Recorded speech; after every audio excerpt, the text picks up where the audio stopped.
two fellas from Kansas and a whatever from Indiana are looking for the signs and into the stars for the perfect pair of motion pictures. out there. A couple of flicks, 3 corn-fed cinephiles, otherworldly connections.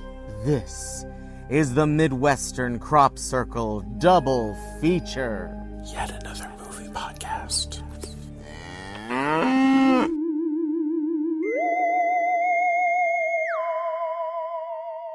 Welcome, everyone, to the Midwestern Crop Circle Double Feature, where we are not covering the new Rowan Atkinson film, Man vs. Baby. Instead, we're just going to talk about real life. My name is Zay. Welcome to the podcast. And with me, we have Christian. Hi. And the purveyor of poverty himself, Brett. Wow. Damn. Hello. Brett, That's you me. sure know how to pick them during Christmas time, I guess. Yeah. After the last episode, I thought we need to keep the sadness going. We got a lot to cover this episode. The agenda just keeps growing. Yeah, because I keep bringing up things that I'm like, I forgot about, as if we haven't seen each other in like a month, but it's been like 2 weeks. This is true. Do you want to dive So in? This is mostly you. Yeah, first up is Ella McCay. They don't make them like they used to. Zay, have you seen it? No, I haven't had time, but like... That is such a lie. Remember I texted Zay last week and I was like, I know when you have time because your letterbox blows up. And today it blew up, so... Okay, but a lot of things I watch, it's because I'm watching from the comfort of my iPad or something, or I can watch it at Can, and best believe we are not showing Ella McCay at Can. See, you got to get the audiences out there. Because when I went, and we had this discussion, but it was like old people galore. Zay was like, what time was it? It was at 7 at night. Okay, so they're out in droves at night. A lot of people were coming out of it like, there were some fine performances in there. And I'm like, bitch, where? Like, set in a state that is unnamed. Set for some reason in 2008, like Works for me. Because that's when the movie was supposed to be released. With an actress who is like, you can tell she's British because her voice is so forced. And then when Toby told me what she was in, he's like, she's in Barbie. I'm like, she's the one who wants to wear pants. Like, yeah. And what's her name? Pants Emma Barbie. Mackey. No. Emma Mackey. Which is like, what are we doing? Yeah. Are you saying like with all the Emmas in the world? No, her name is so close to Ella McCay. And like, that didn't dawn on me. oh my God. And as we know, the last time James L. Brooks, God love him, made a movie, Jack Nicholson went into retirement. Like, there's a lot happening with that damn movie. Ella McCay. Well, first thing, it's set in 2008 because I did not realize until like the day I saw it that it was a political dramedy. Had no idea it had anything to do with politics. I thought she just was shoe shopping. Like, Same. But it's clearly set in 2008 because the person going into the new administration is going into the Obama administration. They did not want him going into Trump's administration. That's what I've determined. Okay. Ella McCay is not a good movie. You heard it here first. I had a good time watching it. Wow. I had a good time watching it. I was eating it up. I have not. I mean, I think this is a lot of movies in 2025, but that was the longest 2 hours of my life. It was a long 2 hours, and I enjoyed every minute of it. Like, this is a 2-star movie that I had to bump up a little bit. Many parts where it dragged on, especially between her and her brother, who, by the way, we don't really know much about her brother, but it wants us to think we know about her brother. Like, and then Woody Harrelson is in this, and he shows up. Like, he literally shows up, especially in, like, the last scene he shows up, and I'm like, oh, I forgot you're in this. I mean, when was the last real movie Woody Harrelson was in? Now you see me, now you don't. Very real. A lot of people went to see that movie. And then Ayo Adebri was in it, and the lady next to my friend, you could hear her go, Ayo. For a scene that I'm like, what the fuck is this? I don't care about these people. Which, by the way, we'll talk about this at another episode. The theme for my year has been, I don't give a shit about these people. Like, that's been a lot of things with me. But we'll talk about that later. Somebody remember it. That was me talking about Jay Kelly. I feel bad for, is it Ayo or Io? I thought it was Io. I think it's Io. Okay, Io. I feel bad for Io. Because, like, you sign up for a Luca Guadagnino movie and a James L. Brooks movie, the first James L. Brooks movie in, 15 years. Good on paper. Did not work out in either case. I'm still an Io believer. She still got the bear. She has that Opus movie from this past year, which was fine. She was not the problem with it. I'll give it that. And so next, we have just the full list. Brett wants to talk about Big Jim. Big Jim and his avatar. Which, by the way, before he gets into this, I looked at showtimes because we've decided we're not going until after the holidays because we don't give a shit. There's like hardly any non-3D showings. In the year of our Lord, 2025, almost 2026, who fucking cares about 3D? It died in 2010. So I'm seeing it Friday. He's seeing it Friday. He's seeing Avatar Friday. I don't even really care about this movie either. Toby, but I have a friend. Brett. He didn't see Wicked that early. Could you imagine if I was saying I was seeing it this Friday? Oh, God. I have a friend who really wants to see it. I'm off that day. I have a discretionary day. So I'm like, whatever. Wait. Speaking of Wicked, what rating are you giving Ella McCay? 2.5. Only half a star less than Wicked for Good. Motherfucker. I have a bone to pick with both of you about that, but that's for another episode. Because one of you led me into a trap thinking you were going to enjoy it. Was that me? It was the one who watched it at home. And then had to conveniently go do your dishes. Anyway, I had dishes. Brett seeing Avatar way before anybody else. That's crazy. Yeah. I bought the tickets a while ago, and we had the same thing where it's like, why is everything in 3D? Why are all the IMAX showings in 3D? It's stupid. Oh, you're driving to go to the IMAX too. I know exactly where you're going.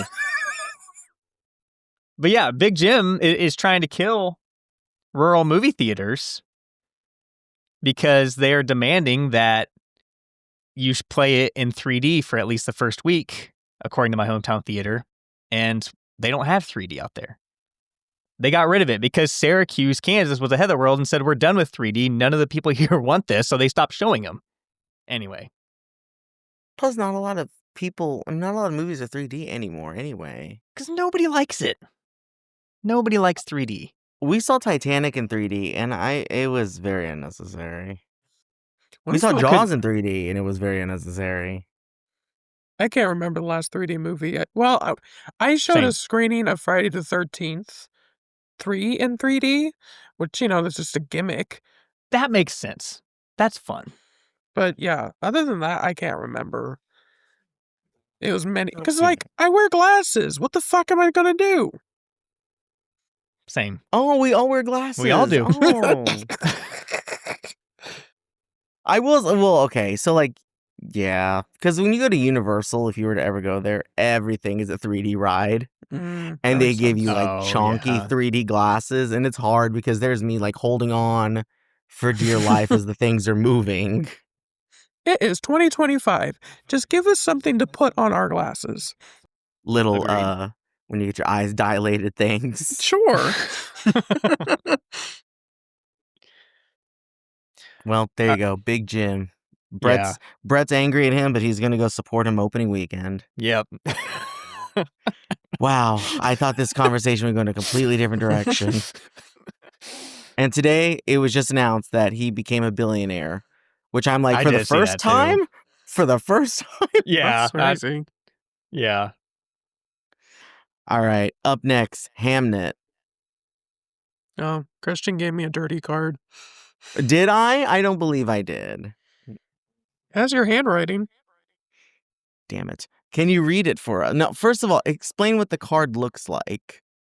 Slap it that girth, and pray hence on knees that angels cometh more than me. Bell Shakespeare. You did not read that in iambic pentameter. That's because your audio glitched out and I didn't hear that part. My bad. But yes, when Brett and I went to go sit through Hamnet, they gave us postcards. These are pretty cheap postcards too. And Toby was like, you should send one to Zay and see what happens. And you've been I threw leading mine up away. to it like for weeks about talking about the mailman. Okay, but I've noticed okay, because we're postcard people, okay? I send postcards to people on vacation. Postcards take longer to get to people than letters or cards. Really? That's Didn't why know I kept that. asking, because then I was like, yeah. So like when we went to New York, it took a week and a half for a postcard to get there. But like if you send a card to New York and stuff, because I have friends, like Christmas cards, like it don't take that long. So It's a conspiracy. there you go. So that's that. Okay, next thing. Zay wants to talk about their friend Natasha. Oh, hi, Natasha. Thank you for listening. I don't know when you're going to finally get to this episode, but maybe you've been binging. Thanks. Everyone should listen to her band's music. They're called Wife Patrol. They're really good. Can you find them anywhere? Wherever music is found. On the streets? Or, Spotify. I guess we're not using Oh, that Spotify too. anymore. Or your local record store if you're in Indianapolis. There you go. Shout out, Um, Natasha. Thank you, Natasha. Other than Much Natasha, appreciated. we've had no comments on any of these. So please comment.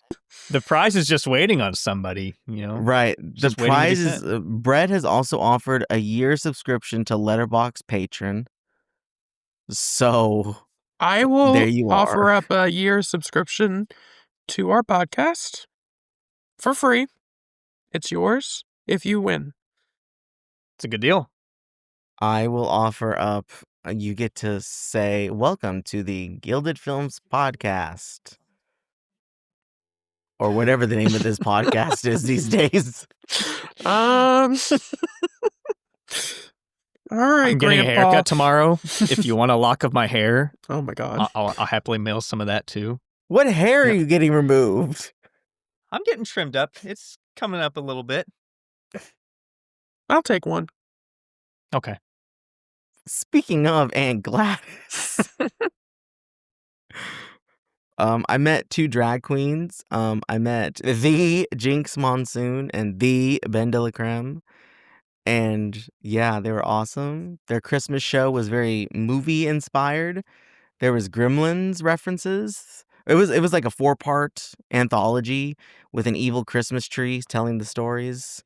And it was Rosemary's Baby, but Jinkx was the one who got pregnant. And like a Megan type thing, except with a Labubu.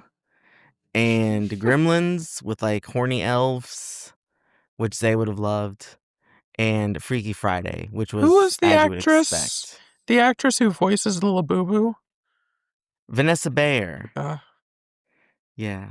So it was fun. And then, like I said, we met them. They commented on Toby's Simpson shirts.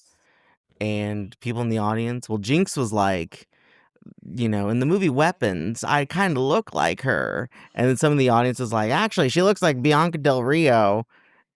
And yeah, to our fans out there who know all these references, Jinkx was like, shut the fuck up.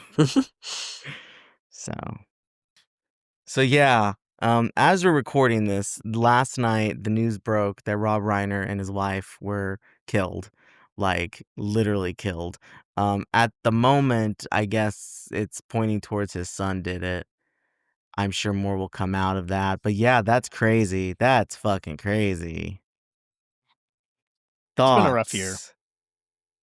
Thoughts? What do you mean thoughts? I don't know. When I first saw like you text me about it, my first thought was like the Gene Hackman thing and how awful Right. that was. Mm, And I was yeah. like, oh, I can't believe this is happening again. And then it just kept getting worse and worse and worse the more news came out.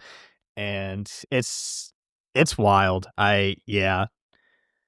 Christian, I know your favorite Rob Reiner movie is When Harry Met Sally. Yep. Literally like top 5. Yeah, top 5. Zay, The do you have a movie I favorite? watch at the end of the year every year. I would say Misery for sure. Which I literally watched the day before the news hit. So that was crazy. Brett, do you have one? I think I'm a Stand By Me guy. Of course you would say Hey. that. Yeah. It's Have It's you a very ever Brett seen When movie. Harry Met Sally? I have. Have you ever seen Misery? I have. I actually you just watched ever it last year. Have you ever seen The Princess Bride? We discussed it on a podcast, yes. Oh, did we really? Oh, shit. I have not seen Spinal Tap. I will throw myself under the bus on wow. that one. So Have I you should seen watch both of those. The Bucket List? I have not. The Bucket List. Which that movie's greatest legacy to me is his joke in Easy A that I just referenced. Love it. Have you ever seen The American President? I just watched that this year. Oh. Have you ever seen Rumor Has It? No one I has haven't seen that one. I have. That's it. There's more, but I have never seen them. So You didn't even say I guess Stand By Me? Brett already said he's seen it. He said it's his favorite. Oh, that's right. Sorry. Wow. But yeah, sad news. Yes. I'm Major sure we'll loss. talk about one of his movies at some point. Oh, yeah. I'm sure. There's actually a few, obviously, with Harry Met Sally with me, but like there's a few that I've had on my list of we should watch, figure out what double. That's how I write. So, sad news, even sadder news, this podcast. Because to segue into it, Brett has picked us some real uplifters for the season. Ho, ho, ho, and all that. All right. Well, I'll dive in with the sadness. And I will say, so first movie we're going to talk about here is one that, well, a couple things. One, I have to shout out a podcast, the Almost Sideways podcast. This podcast is, one of the co-hosts is someone that Chris and I both know, named Zach. This kind of relates because Zach taught a class that Christian and I both took in undergrad, and it was the class where we met. And it was a documentary class. Like the Titanic, this is where we met. Exactly. We did not talk about either of these movies at that time. One of them was not even released yet.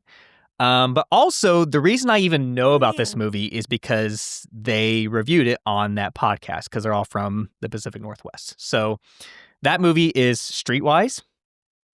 It's from 1984. Another reason I picked this is when we did our old podcast, we would do like our yearly first time watches. This is one that I watched for the first time in 2023, I believe. Maybe it was 2024. And it was one that Christian hadn't seen. I'm like, I think Christian would actually really like this. So I've always kind of wanted to do it for this podcast and discuss it because I think it's a really interesting movie. So we'll get into it. As I mentioned, came out in 1984. To start, we're going to go back to July 1983 because at that time, Life magazine was like, there is this trend with a big increase in teen runaways and unhoused teens in America. And so we're going to send a writer and a photojournalist out to Seattle, where this is happening quite a bit, and have them do a story on it. The writer was Cheryl McCall, and the photojournalist was Mary Ellen Mark. So they get out there, they start interacting with these unhoused youth in the city, taking their photos, interviewing them. And then Mary Ellen Mark decides, these kids are really interesting and they really have these interesting stories to share. So I'm going to call my husband, who is a filmmaker named Martin Bell, and say, hey, I really think this would make a good documentary. For financing, they turn to Willie Nelson, the country music artist, and his wife at the time, Connie, who was from Seattle, and they agreed to help fund the film. And you can see that they are executive producers on the movie, which is kind of cool.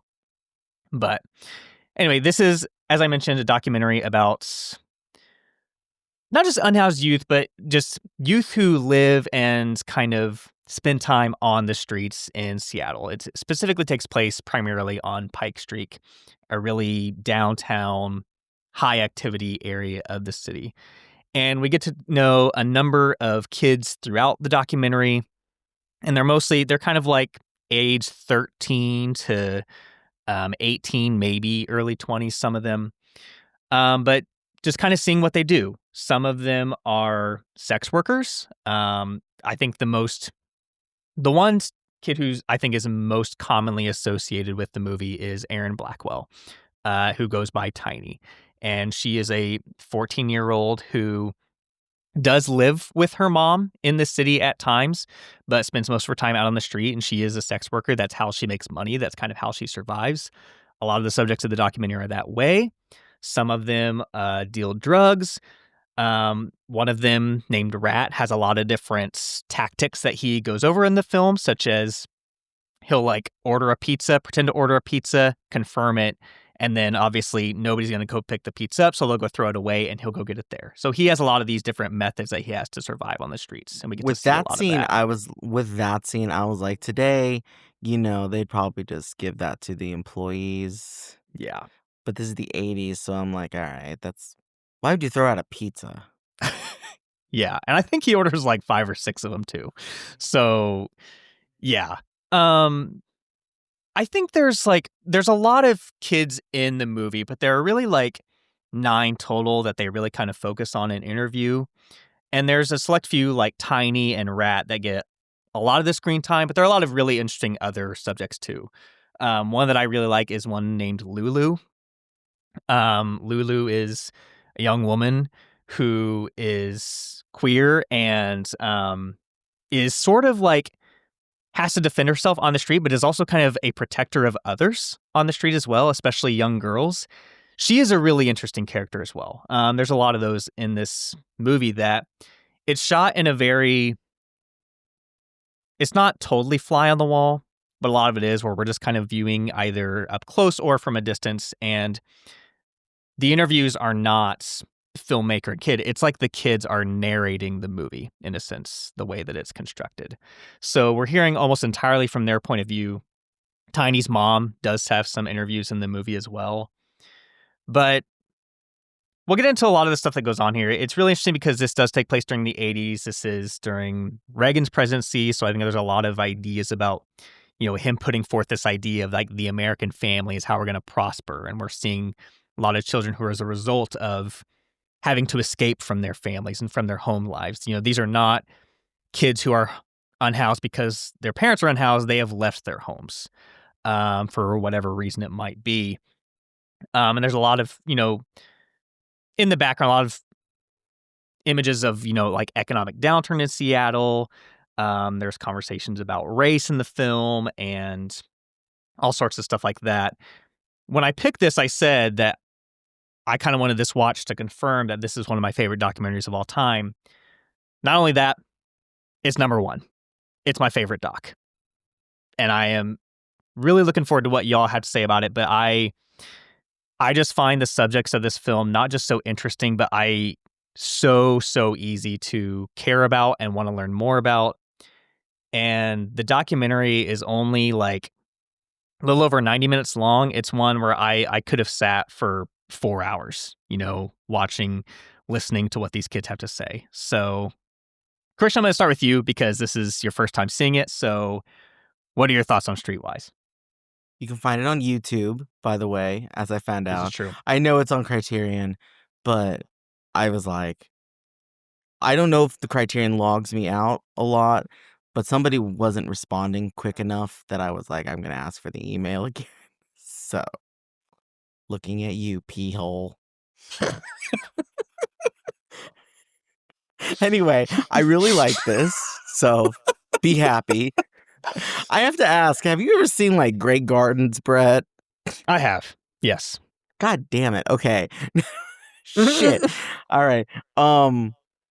But yeah, no, I like this a lot. I think I wrote a quick ass thing on Letterboxd, but my biggest takeaway was it was interesting to see Seattle during this time because I only think of Seattle of like Sleepless in Seattle or Frasier, which are like two movies that really make and I just say laughs at me, but like a movie and a TV show that really makes Seattle look all prim and proper and you know all that. But like this is very much the Seattle of the 80s, similar to New York of the 80s. Like, I picture New York the same way. It's like grit and grime, and there's everybody on the street, and things are happening to these people, and there's up to no good shenanigans happening. But obviously, we get that in perspective of the kids here, which, like, I know that there's follow up documentaries to a few of them, um, which I'm interested to see, and I'm really interested to see too of Tiny and like what happens to her in 2025, Mm-hmm. and like where is she right now? Like I found a picture of her, and she looks, other than yes, she's old now, but she looks the exact same. Like she has the exact same face, and this is from 2019. So the article read that with her documentary that came out just a few years ago, like she was still kind of like her family was still having trouble Yes. because she was still having trouble. So that's unfortunate to see. But it's like, yeah, I don't know. I like these slice of life things. And I think it was best that we're focusing on kids and not adults in this. Not to say like adult stories in this case are not important, but you would not expect kids on the street with no support in place to have a story about them. Is his name Rat, the one who was with the older Mm-hmm. guy? Okay. Yeah. So that's like also the biggest thing that I was thinking about is Rat. And like, I'm not I could not find really much on him, but I'm like, you're with this older guy. There's a whole shower sequence, which I felt was kind of uncomfortable to watch Yeah. because I'm like, are you also with this guy? Like, is he pimping you off? Are you pimping yourself off? Because I don't know. There's just like that. I think that was in the back of my head because again, it's like just thinking about that. Like he's like, oh yeah, I like to being with this guy. Like I get that you're friends and all, but is there stuff there too? You Yeah. know? Um, but yeah, that's what my thought is. Like, I really like this, and I think, like I said, it's because we're focusing on kids and not adults, which is something you don't ever really see, so Yeah, so I'm always one of those people that I start thinking outside of the film a little bit, where I'm just like, did this Martin Bell guy start making money off of making this film? And then like, did he help people? Yeah. Which, I obviously someone like him, he's not going out to do something like that in order to like he couldn't see the success of this film that would come since it was o- only Oscar nominated. It didn't win, did it? No, it lost to The Times of Harvey Milk. Gotcha. Um, but they even took Tiny to the Oscars, which I thought was at least kind of nice. Um, at least for the fact that she is like the main part of the film. Um, Yeah. but yeah, I do like that it doesn't. I put in my review that these kids don't have time for bullshit. Um, so obviously, if they did not think this guy was genuine in like what he wanted to do, they would have called him out immediately or like really fucked around with him. Lulu would have kicked his ass. Oh, absolutely. Yeah. Absolutely. But yeah, that's what I like that it's like obviously there's probably so much footage that was not used for the film. But I like that at least he found the footage of these kids to be like, they are impoverished, they have nothing, they don't have support systems, But they're, like, in this film, and they're living, they're breathing, they have their own personalities, they have their own lives, their own stories, and I think that's why this film took off in the way it did.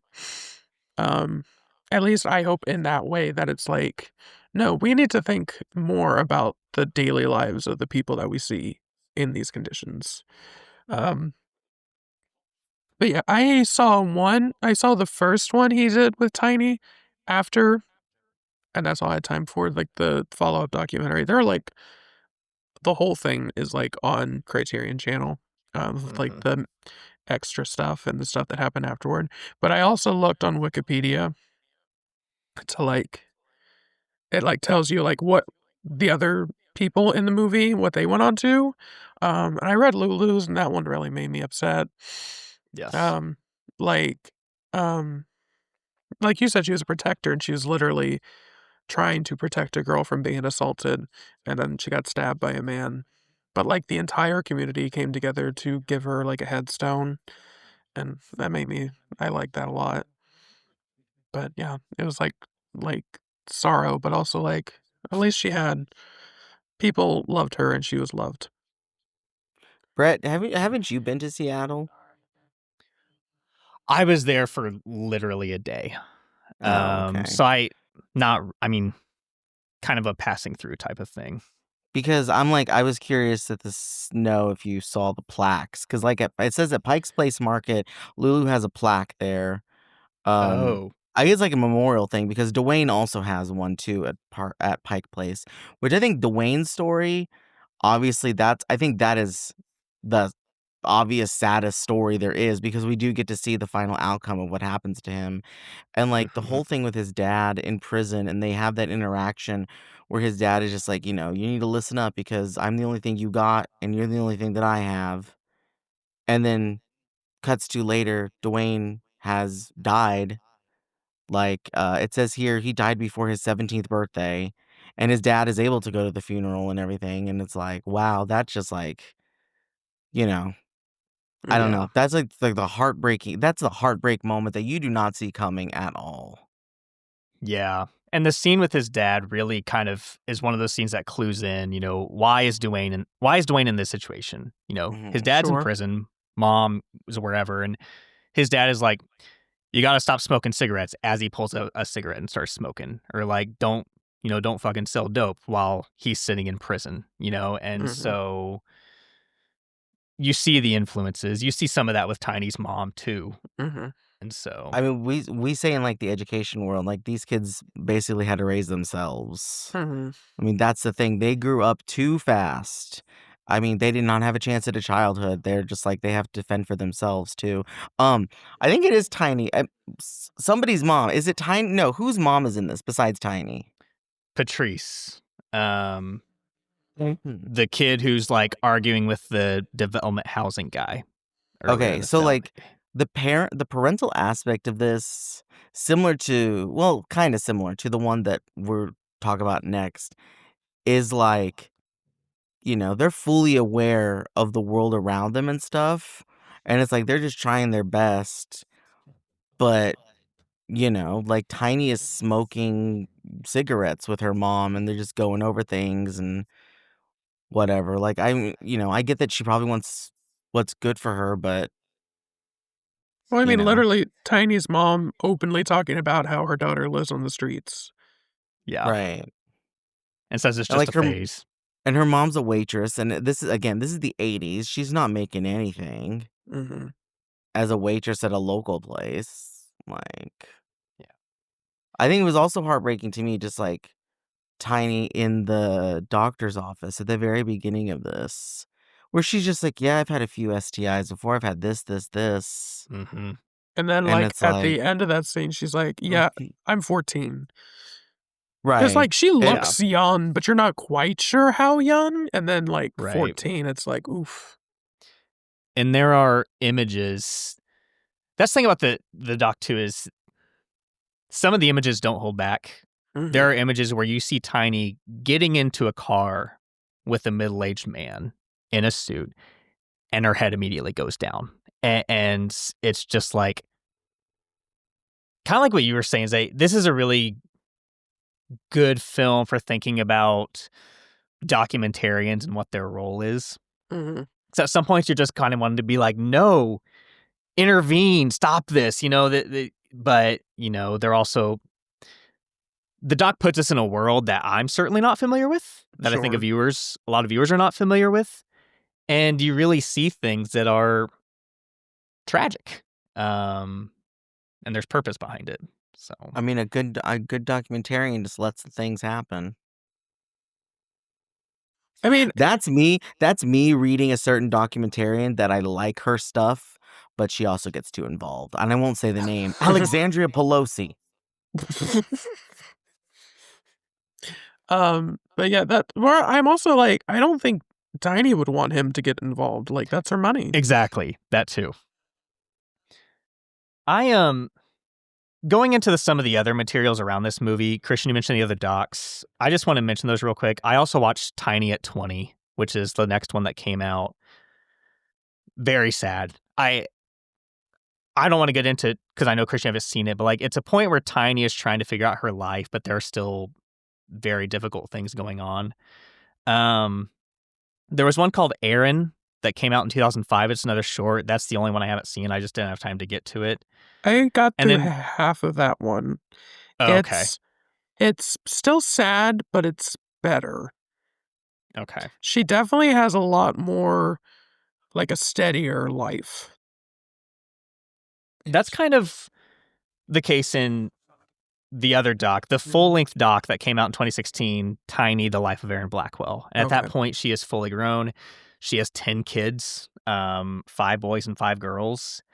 And she's in a better place. But like you said, Christian, her kids are starting to, like, not go through what she went through by any means, but, like, things are happening. Difficult things are happening in their lives. And I don't like that one quite as much as Streetwise. I don't think it always bridges the gap effectively, but it's definitely worth checking out. And there's another one where they interview Rat in 2015. And he went on to get married, find employment. He has kids and grandkids. I didn't love that one. I feel like it didn't go quite as in depth. A lot of it was just him watching footage, but those are really worth checking out. And not sponsored by Criterion, but this is like a really underrated Criterion Wow, look at set. that. He brings it out. Bring it out.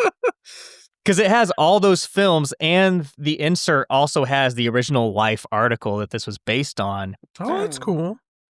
And it's interesting. There's backstories to the kids that we don't necessarily get in the film. There's also a note that Mary Ellen Mark wrote about Tiny in 2015. I learned from that the directors actually offered for Tiny to come live with them in New York. Because they had such an attachment to her, but they said, if you come live with us, you have to go to school. So she turned them down and stayed in Seattle. So it kind of goes back to what you were saying, Zay, about where she was and what she thought she wanted. So I mean, go ahead. I was going to say at 14, she literally just saw herself as an adult. Like, there was no... Right. A good podcast host leader would give us that for Christmas. We shall see. If you really want us to watch it. I'm also looking at Wikipedia. This Roberta, it says Roberta Joseph Hayes, who was briefly seen in the film with no speaking role, was last seen leaving jail in Portland in 1987. After arriving back in Seattle, she was picked up by Gary Ridgway, who was the Green River Killer. I saw that. That was crazy. Like, whoa.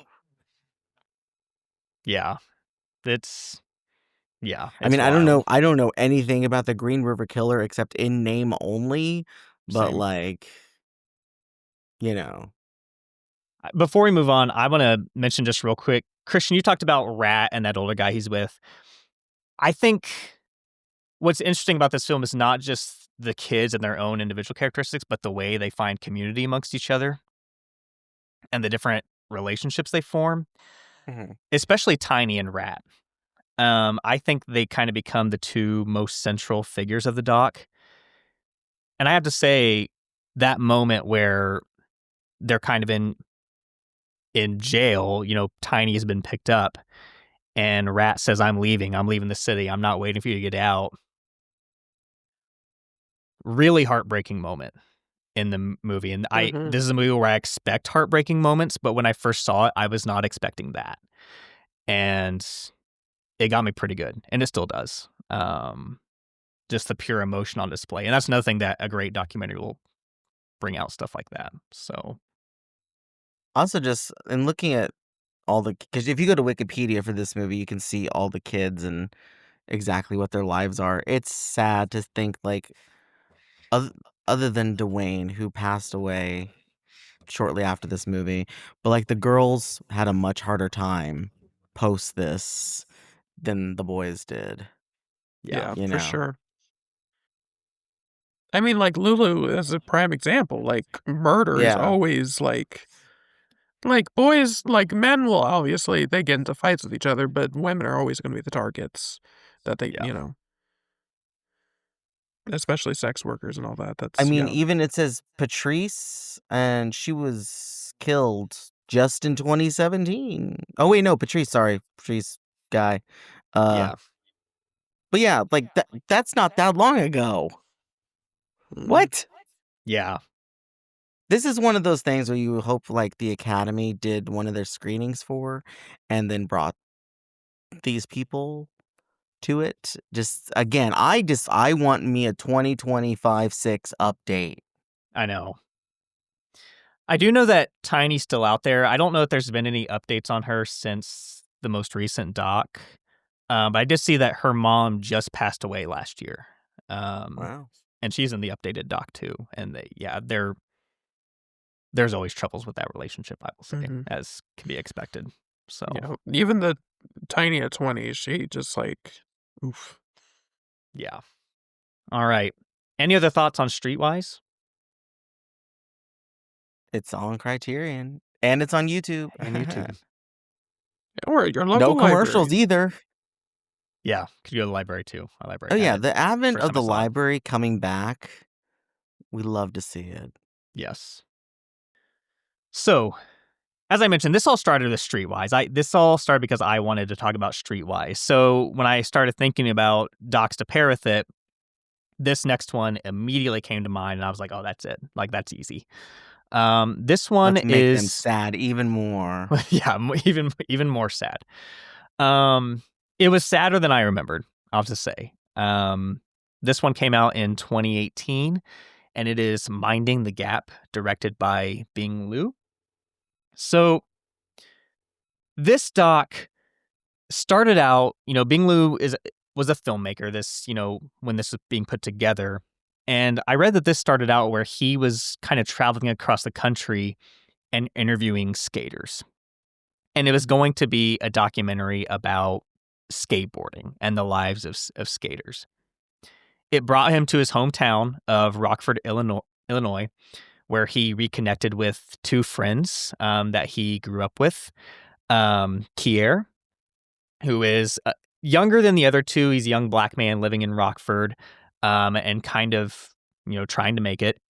And then Zach, who is, I think, around the same age as Bing. They're both a little bit older than Kier, but he is, while this film is really happening, he is, coming of age. He has a relationship with a woman named Nina, and they are about to give birth to a child, or Nina is. So it starts out kind of as observing these two, and in some ways being himself, kind of comes into it. It really starts out with these guys trying to adjust to adulthood. I thought it's really interesting that we mentioned with Streetwise, those are kids who like think they're adults. This one is kind of like kids who are really struggling to become adults and enter that next phase of their life. And that's what the first part of the documentary is really about. At some point, it shifts and it becomes much more about trauma and how it shapes these individuals. We come to find that all of them were abused by parental figures in some way, often physically. And the documentary reveals that. And it is very emotional, very revealing, kind of similar to Streetwise. A lot is said and a lot is really unpacked. And all this is going on, being the director is coming to terms with his own past, where he was abused by his stepfather and he has a conversation with his mother where they both discuss what that man did to both of them and how they have reacted to that and how that's impacted their lives going forward. But you see through the three of them, these cycles of abuse have impacted them in different ways. They've all reacted to it in different ways. It's changed them in different ways. And it's all kind of set with the context of Rockford, Illinois, which is kind of similar to Seattle and Streetwise. It's kind of like its own character in the movie. They consistently mention that there are very high rates of violent crime there. There's a lot of economic disparity. But And it note is that and note that Rockford is not a big city at all. no. And one of the statistics said it was under 200,000, and it's like at this time with the last census is about 148,000. Yeah, not a big city. But it all still does tie in the skateboarding too. I really, really love how the skating scenes are shot in this movie. I was reading the essay from Criterion, and the person who wrote it mentioned that a lot of cinematography in skateboarding movies is shot from a ground level. This is shot from eye level because it's not just about the aesthetics of it. It's about how skating impacts what these guys skate for. It's a release. Sometimes it's a release of anger. Sometimes it's just their escape from this world that they are in. And so, kind of like Streetwise, it is about, I think a lot of it is about their resilience, but also how they've come to be who they are. It takes some unexpected turns. We learn some things about Zach that are pretty bad. Not just things that have happened to him, but things that he has done. We learn that he may have physically abused Nina. And a lot of it's a very personal film for Bing Liu, obviously, because he is trying to come to terms with that. Which I think it's the scene where Zach says, like, I would never want to hit a woman, but sometimes. And it's like, what? You what? Yeah. Like, that got me. There is a great cut. It's like one of the best edits I've ever seen in a doc where he says that and immediately cuts back to Bing's interview with his mom because she has talked about what happened to her. And it is just that cut. Like, that's like what film can do as a technique. It's very impactful. So I really love this doc, just like I love Streetwise. It's not like my number one or anything like that, like Streetwise is, but I think it does have some similarities and differences that we can get into, but curious to hear if you all like this one as well. I did. I don't remember this one as much because I've seen this because it was nominated for an Oscar. And I always get this one and another one called Rich Hill very much confused. But I think I don't remember Rich Hill that much, but I do know that it's about younger boys and it's more so just their life in a more small impoverished town. I don't know if it talks about abuse, but I highly doubt it. But no, I think what did I watch first? I watched this first today. And I was like, okay, parental stuff. Streetwise parental stuff. In this one, the parents, mostly the mothers, are talking about, what they have faced with their spouses, which then leads into the boys and what they faced with their fathers, with their stepfathers and everything, which I think that really hit me hard, just being like, okay, this is a cycle of things in this city. Like, this city, this community, like, a lot of people have been having the same exact things happening. And like we're talking about Zach and Nina's case, it's still happening. Like, the generation has not learned from the past, I guess, or wanted to stop that cycle. But yeah, I don't know. I think this like Streetwise was hard because this is set in 20 probably 17. It came out in 2018, so probably 2017. Not that long ago at all, not even the distant past. I did not realize that Bing is in this. Which shows you how much I remember of this. Because I'm like, oh, who directed this? The guy, oh, his name's Bing. That's Bing. Okay. And like, that's his mother. And yeah. And like, his mom is a whole other thing too. Because I'm just thinking of like her own cultural background. Like, there's Yes. subtitles too with her. Like, it's not what you would think from her. Like, she's a very quiet woman who's gone through so much shit in her life. And it's like, it's nice though to see her son being successful and getting out of Rockford to become a filmmaker, but still coming back to be like, all right, I'm going to show what I grew up with and stuff. So yeah, I don't know. This is very good. It's on Hulu too. Mm-hmm. Hulu and library, because we're supporting the libraries. There is a Criterion disc of this now. So Yes. Is this on Criterion too? I don't think so. I don't think so. I think streaming wise, it's only Hulu because it was a Hulu original. It's also on Disney for the Well, kiddies. There you go. Yeah, I think that I watched this, but I watched it and like I looked at the date and I was like, oh, December 2018. I wasn't doing well then. So if I watched a movie for the first time then, I know I did not retain it very well.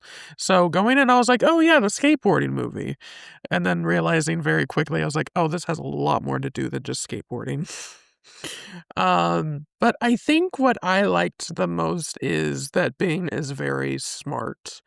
And right at the beginning, he adds in he has dialogue from his friends, basically talking about how much um basically how they're rejecting their masculinity that's they're thinking about, like how they're supposed to be a certain way, how they're supposed to look to other men to be, and then like using the rest Even of the as even as something as simple as like, drinking a margarita, that's not that's masculine right. enough. Yeah, I like that they brought that up. And then um, one of my favorite moments that being, what's this? Kieran, Kier, Kier. Kier. His mom has a boyfriend who is the worst. Yeah.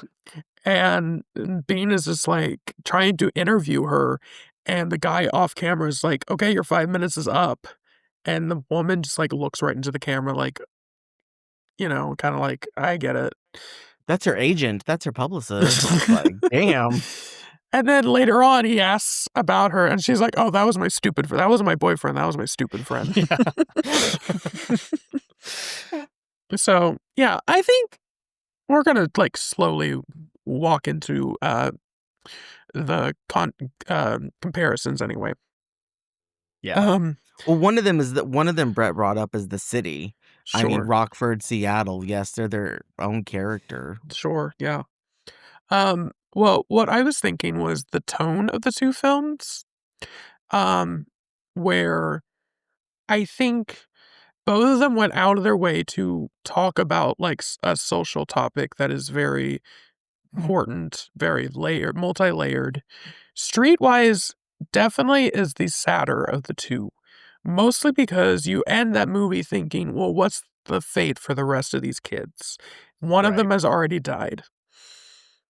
What are we going to go now? And we have no idea. Like, we have the internet now, so like now we know. And like we're 30, 40 years later.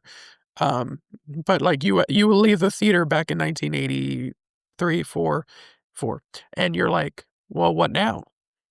And at least with Minding the Gap, we leave with hope that these kids are starting to figure it out. Yes. We don't have answers for all of them, but the main ones where we're like, can they make it on their own? Will they make it on their own? They have no answers. It seems that they do. And that's what I liked about that one a lot, is just... And even like with their, where do I go from here? I thought it's, I don't know how to put this into words, but like them simply moving to Denver is like their escape from things. Right. And it's like Denver is that shiny city on the hill, and it's like we're getting out of Illinois. Like they're not going to go to Chicago. They're going to go to Denver. I get that because it's far away and it is something new. It's a new experience. There's more to do in Denver, etc., than Rock Hill, Illinois. There are moments in the movie that I found straight up cathartic. And I did not experience that with Streetwise, but the way you said that, it's like when Jamie Lee Curtis says trauma. Cathartic. They were so cathartic. But like there's a scene early on where we see Kier and he is a dishwasher at a restaurant, and he like straight up says like, I'm kind of ashamed to say that I'm doing this. and we see like he's washing these dishes and all this stuff is on hand. It's really gross.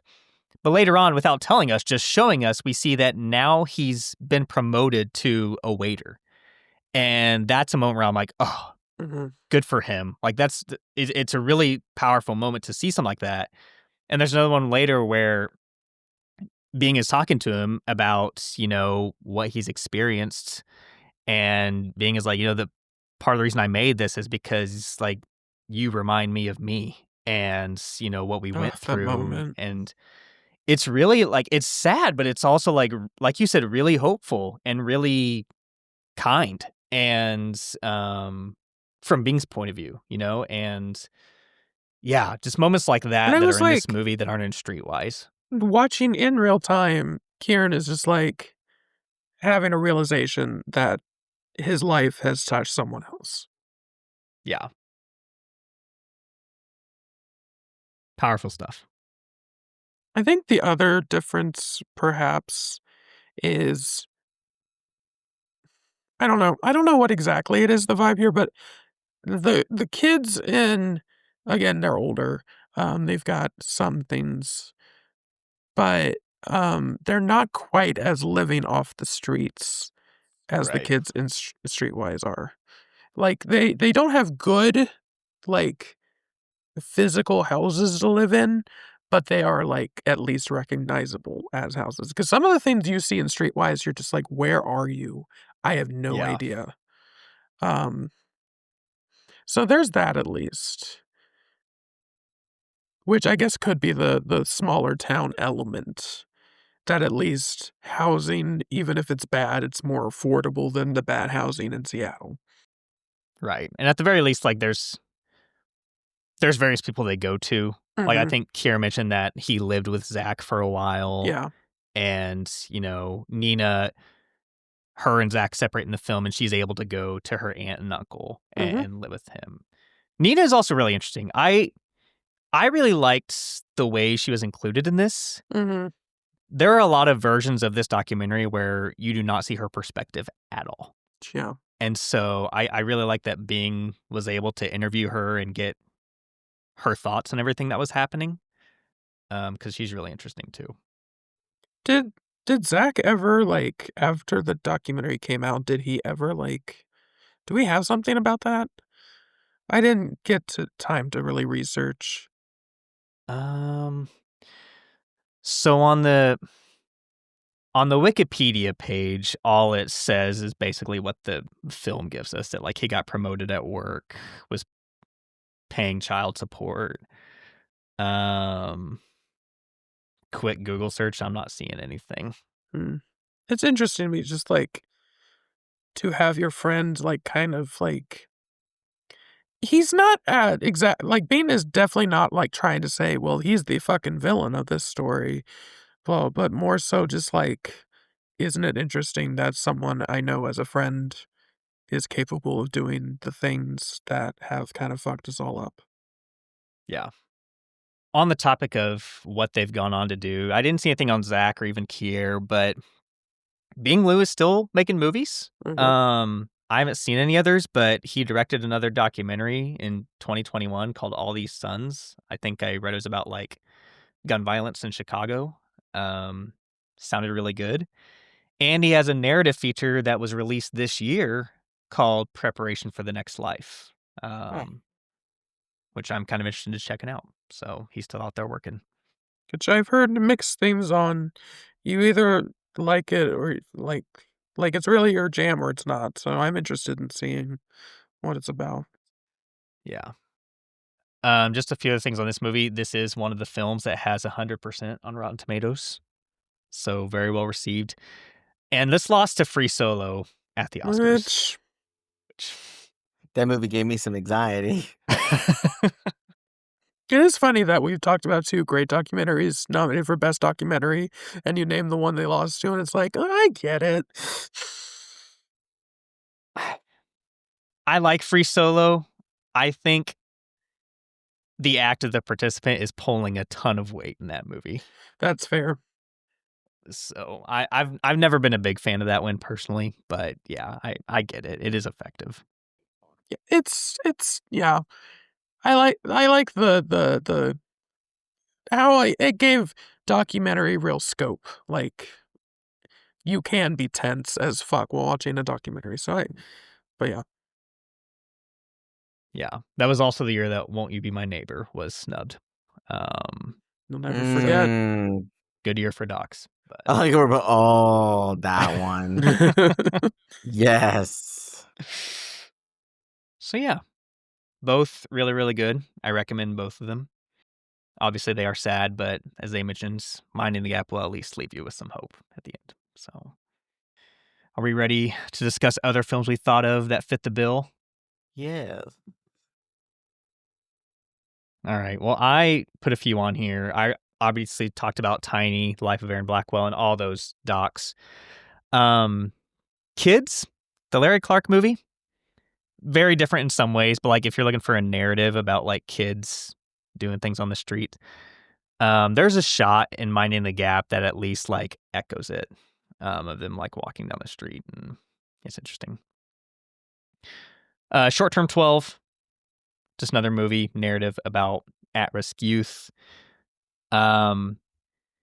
American Heart. So this one is interesting, and Zay, this is where you kind of got into whether the exploitation piece. American Heart is a film starring Jeff Bridges and Edward Furlong that is loosely based on Dwayne and his dad, and it's a narrative feature. I haven't seen it. Yeah, it's out there. The poster of Jeff Bridges with like abs is something. And it's directed by Martin Bell. I don't know if I mentioned that. Okay, I did see that, like, going through, I was looking at Martin Bell's, like, filmography. Yeah. The last one I put was the Up series, especially if you're thinking about all the different Streetwise docs, but also Minding the Gap. It primarily takes place in like 2017-ish, but there's a lot of archival footage from earlier in their childhoods too. So it kind of captures a bit of a lifespan as well. That's what I had. You can keep reading these. We'll chime in. I figured whoever put it on there might want to bring it up, but I can read them. No, just read them and we'll chime in. All right, mid-90s. I've never seen this, but I put it there because I know it's about skateboarding. I haven't seen it either. It's not. Oh, I have seen it, and I see it. Like the vision. I didn't love it, but it's yeah. Boyhood. I mean, that makes sense. There you go. That movie's so good. I don't know. I think some people made me believe it wasn't very good, but it's very good. I didn't know you were that into it. I bought the Criterion a few years ago. I need to rewatch it. The filming aspect is really unique, obviously. Oh yeah. But also I think it's because I connect with seeing what he's seeing in the world that I saw in the world at the same time. Like, as he's going to a Harry Potter release, I went to that release. He's seeing Obama getting elected. I saw like that stuff. Yeah. I need to rewatch it. I kind of agree with this sentiment of like, I like the project, and I think the kid is the least interesting character in the movie compared to like. As we know, Brett hates child actors. Honestly, his sister is even more interesting than him at times. I don't know, but wow. I need to rewatch it. So next we have Dogtown and Z-Boys / Lords of Dogtown. I've never seen either of these. I'm familiar with them, but it is about skateboarding culture and like the rise of skateboarding culture. Dogtown and Z-Boys is the documentary. Lords of Dogtown is then the feature film version of the documentary. That's right. Yeah. So. Down and Out in America. Okay, so a few years back, Criterion had Lee Grant, the actress, like her films that she directed, because she directed movies, which a lot of people don't know about. In my heart, she technically has an Oscar for this, but they gave it to the producer or whatever. This did win Best Documentary, and it is in response to Reaganomics and poverty and the impact of poverty on middle to lower class America at the time, and just what it did to utterly put people on the streets with nothing. But Lee Grant was doing this. Lee Grant famously being blacklisted during like the time of the blacklist itself, could not get jobs and everything. Came back. I think we briefly spoke about her on the old podcast Within the Heat of the Night. And then wins her Oscar for supporting, and then becomes a really good director of documentaries. There's one, and again, I've not seen them all, but there's one called What Sex Am I, where she explores like transgender topics of the 80s. So like that, and then Down and Out in America, with this one being like the Oscar winner. But yeah, I don't know if Criterion still has her stuff, but I highly recommend this. Nice. Did you know she directed the Golden Girls Lifetime Intimate Portrait series? Are you fucking kidding me? I didn't know that. Because I was like, what have hers have I seen? And that popped up as watched, and I was like, hold on. Wow. Also, she's like 99 or 100. Nobody really knows for sure. I think she confirmed recently that she I think she's 100. She's 100 because it says 25 on. So yeah, that's crazy. Good for her. Next up, we have The In-Between. Okay, so you'll find many movies called The In-Between, but this is one specifically from 2024, and I saw it on PBS. So PBS will, for now anyway, will have a program called POV where they show documentaries. Minding the Gap actually premiered on POV. So, but a lot of the documentaries they show they're a lot of they're more American first, and then they go to like different countries and stuff. So, I mean, sometimes there's a nominated one that I'll be like, fuck, I should have recorded POV because they show it months before it got nominated for an Oscar. But anyway, I watched this past summer, and it is similar to more of the topic of the city is a character, where the filmmaker, she goes back to her town, which is like on the Texas-Mexico border after her brother is killed, and she just talks about like, growing up with him there, and then the community and everything and what it was like. So, yeah. Nice. I think it's super hard to find because again, it was on TV. Yeah, so. Christian, the one you mentioned earlier, Rich Hill. Yes, I don't remember it entirely, but I do remember like I loved it when I first saw it. So, yeah, Rich Hill. That's from 2014. Don't look like it's streaming anywhere, which is unfortunate. But it takes place in Missouri. So, small town about boys growing up in small town. Nice. Yeah. Next up, another great doc, Paris is Burning. I put this here more for like the conversation aspect of the film, and especially like the younger group of kids that are interviewed in this. I'm like always remembering there's one person they interview that is talking about, oh, I can go down to the Roy Rogers and I can get 2 burgers for the price of 1 because I got to do this. This is like that's the only thing that comes to mind. Well, there's with, also like, there's this like topic. There are children in the thing that are gay. They're gay and they're young and they're just like, where are your parents? And I'm like, I don't know. And Yeah. they're just like, why are you out here? It's just like they're just running around. But there's a lot of poverty talked about in Paris is Burning as well. Yeah. So I see it very apt. Totally. Next up, The Florida Project. Which, good call. Yeah.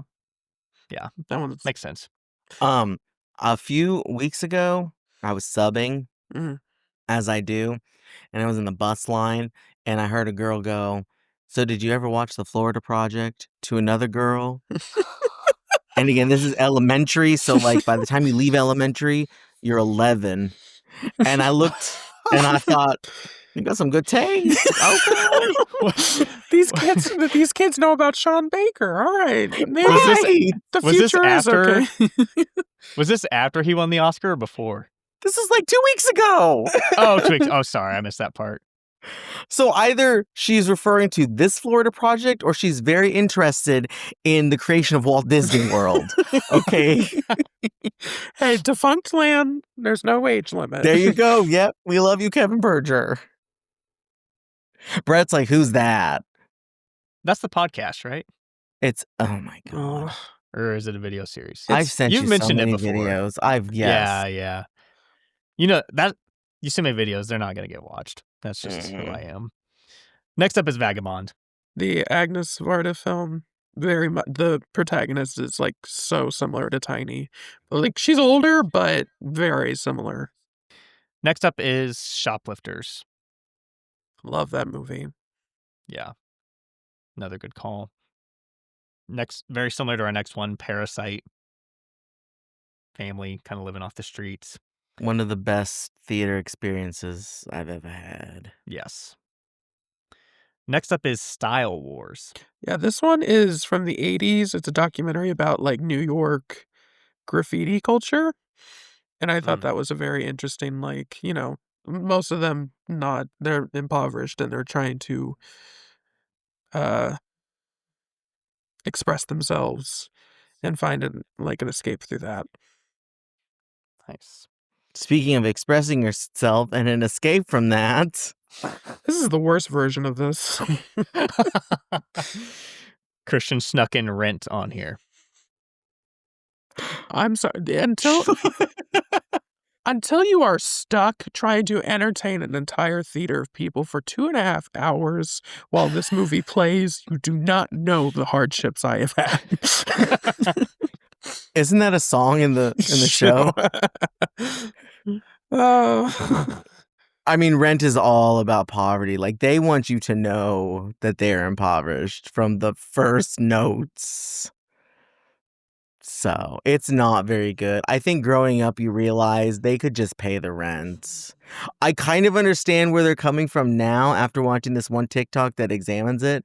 But at the same time, all they have to do is get a job. That's all they have to do. Next up is The Wolf Pack. Do you guys remember this? Did y'all see it? You saw it. I know Christian has. I do. Yes. I didn't see it, but I remember it coming out. Yeah, it's a documentary about these kids who are like just trapped in an apartment building and like they never leave, and so their entire life is just like watching movies and then recreating them in that apartment. I haven't seen it in many years, so I don't know to what degree things hold up, but I loved it back then. All right, last but not least, the episode Brother, Can You Spare a Jacket from the Golden Girls? Yes. I would say least. Wow. They get a winning lottery ticket.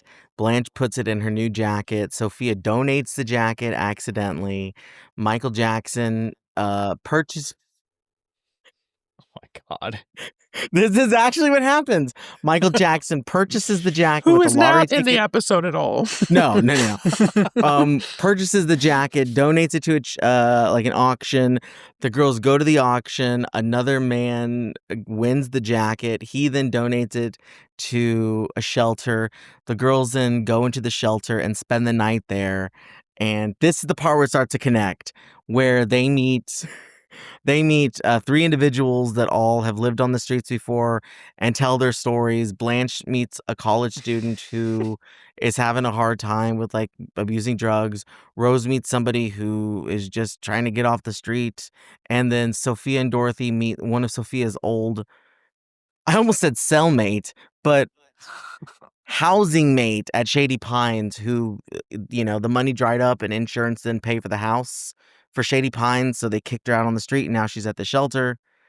And it's them trying to, a different perspective of like, we don't need this winning ticket. I do like Sophia's, her friend. I think that one's the most important one. The other two are kind of like, felt like stereotypes a little bit, but at least that one is just like, yeah, that's what happens to old people.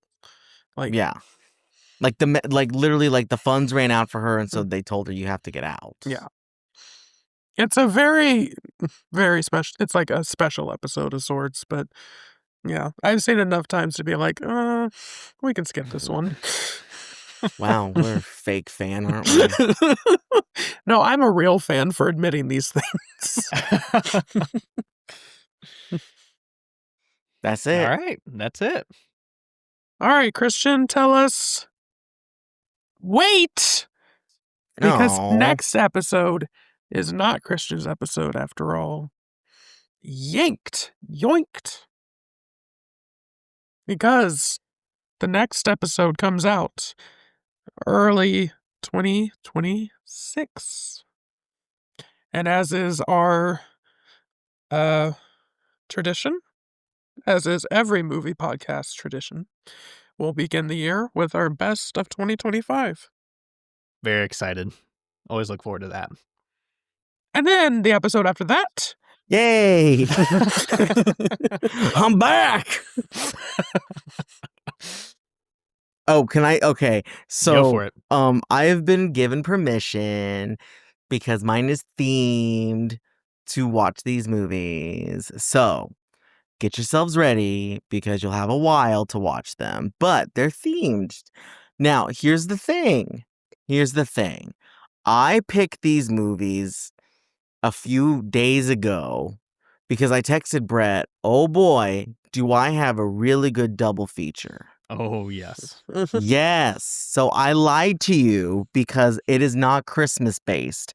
That was my ploy to get us to announce the movies. And literally the whole time you could have been like, can I announce my movies? And we would have been like, yeah. Yeah. Oh, we don't run that tight of a ship over here. Wow. Okay. Again, this was picked out a few days ago. Okay. So it's a strange coincidence that my first pick is the chance to finally talk about my number 5 favorite film, When Harry Met Sally, in time for the new year. Okay. It's a strange coincidence, I know, but why not? And we're pairing that like fine wine with a movie from 1960, and that is The Apartment, which I double and triple checked, and Brett has not seen it. That's crazy. And if he has seen it, then I got a second follow-up movie. But I've seen he has not seen it, so good. So we'll be talking a New Year's Eve special of When Harry Met Sally and The Apartment. 2 movies that somewhat coincide with one another in various ways. You tell me how. There we go. I've got 3 We're getting guesses. into classics here. Well, okay, so I also checked our list, and we do not have a movie from the 60s we've talked about. There you go. The 60s are such a weird decade for me, I've realized. This is now, let's see. This is now our 6th 1980s movies 1980s film we will be talking about. That kind of tracks, though. Like movie it kinda culture and does. whatnot, but... Zay, what were you saying about the 60s? Oh, it's just a decade that's weird for me because I'm like, there's movies from the 60s I clearly really like, but it's like, I don't think I've like seen as many 60s movies as I had seen like many other decades. Like if we're thinking like the 30s to now, the 60s is probably at the bottom. My weird, like, not a lot of stuff's happening to me is 65 and 66. Because it's like all The Sound of Music or all Who's Afraid of Virginia Woolf. And like we were watching A Charlie Brown Christmas the other day, and I was like, this is my original score winner because ain't nothing else. Hey, if anything deserves it, it's that one. That's true. That's true. Yeah. I will say I'm triggered by Linus and Lucy, the because that's my alarm clock. Oh my God. So when it comes up on my Christmas playlist, like in the car, I'm always trying to answer the phone. That's good. For the real fans out there who are asking, well, when's ET coming? It's soon. I've already planned it. I told Brett the month. That sounds great. I'm looking forward to it. So now let's go have a happy Christmas after Brett made us all very sad. Yeah. This is dropping in December still, right? Yeah, like December 22nd. Perfect. Wow. Imagine firing this up on Christmas Eve. On the drive home to see your parents. Love it. And then your car crashes or your car stops in the middle of a blizzard. And there's a strange man outside who helps you along the way. And you realize, I won't spoil the movie, but Wind Chill with Emily Blunt. Nobody? Okay.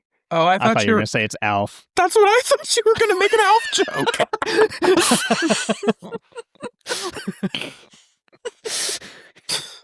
No. can say to that? No. All right, that it. Wait, we never. Okay, first of all, before we go, our names. We always change our names. People who listening. Mine is Sesame Street is rough. Brett's is Minding the WAP, which I'm like, that's inappropriate. I didn't realize we were sharing this with the world. I don't care. And Zay's is pee hole, which I'm like, what the fuck does that mean? Which I explained. Pee hole is one of the names of one of the kids that they interviewed. In the credits, it says thank you to all the people who shared their stories, and one of them is pee hole. And I was like, well, of course my brain is going to see pee hole above any other name. And with that, Brett, say goodbye. Goodbye. Follow us on everything. Comment on Instagram. Please comment on the Instagram. We'll give you a reward. Bye. Bye. Bye. Bye. Bye. Merry Christmas. Farewell.